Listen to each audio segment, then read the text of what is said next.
Hello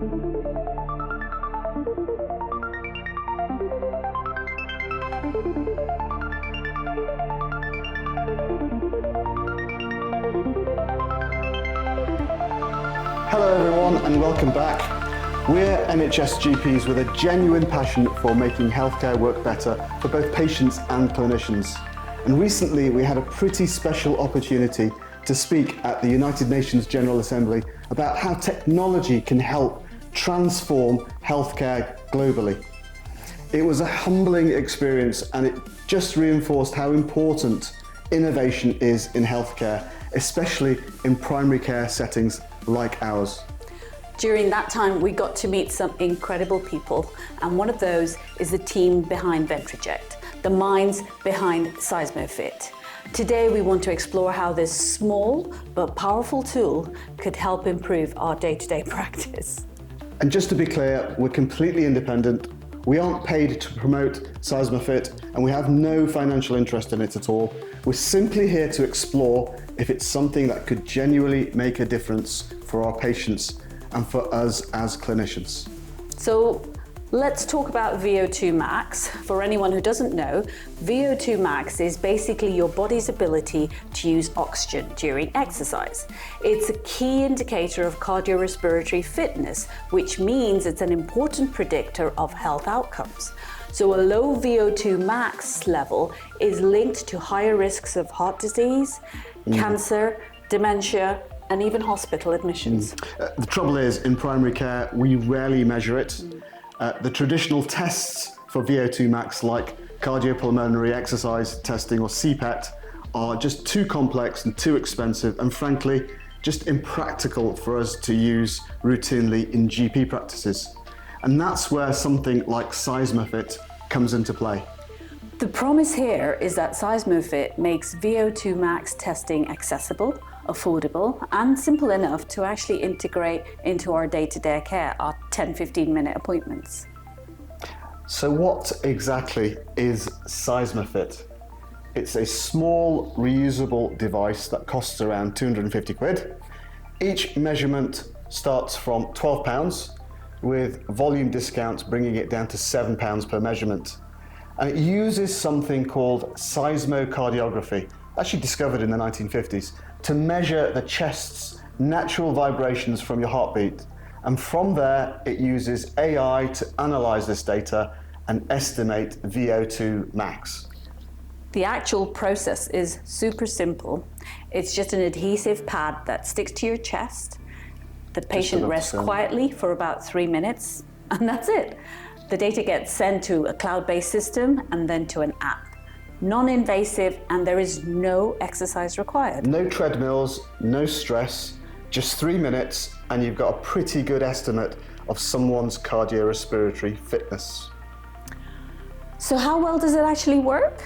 In independent clinical studies, Seismofit has been shown to be within about 8.4% of a traditional CPET result, which is impressive. For context, that's actually better accuracy compared to other alternatives like the Polar Fitness test, which has about 14.8% error margin.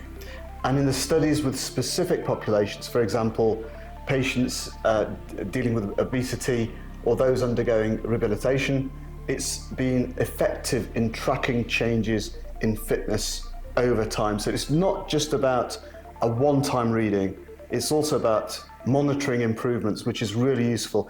And a link to all those studies will be in the description of this video down below. So how could this actually fit into our NHS care setting in primary care?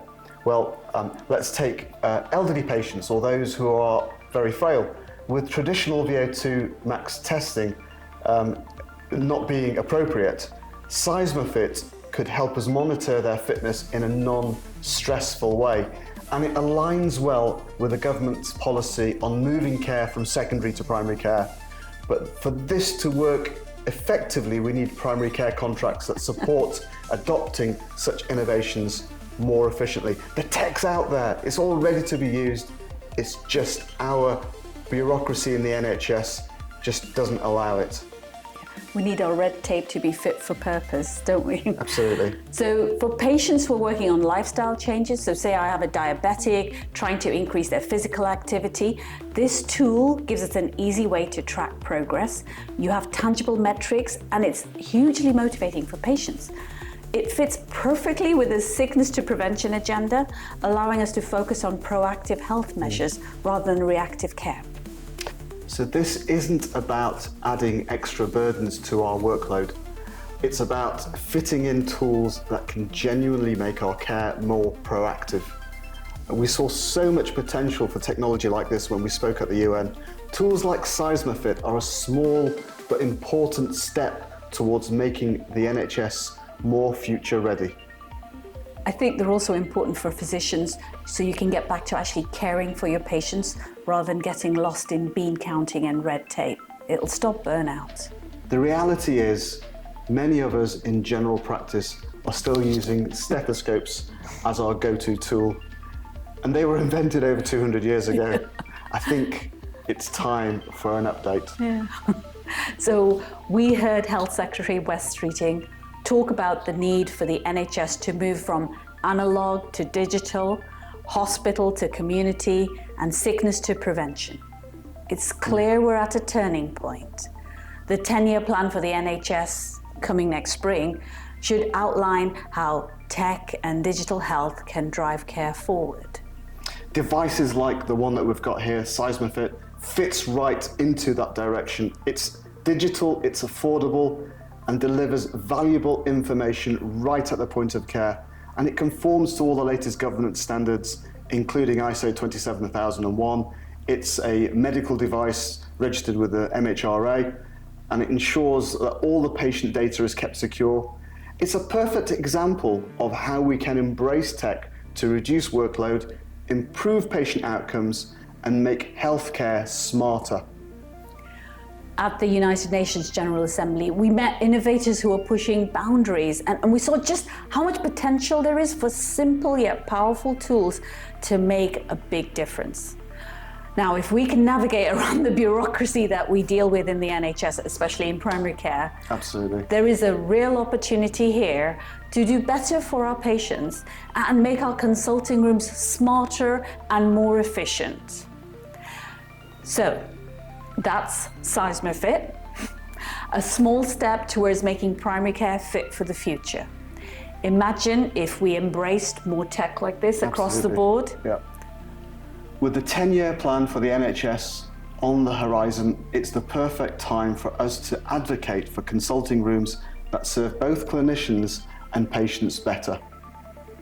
We're more excited than ever about the future of healthcare, and we can't wait to share more innovations that could help the NHS thrive. Remember, we need contracts that will support us to do this. That underpins all of this. Thank you for joining us. See you guys and let's next keep time. the conversation going. Absolutely. Take care. Bye.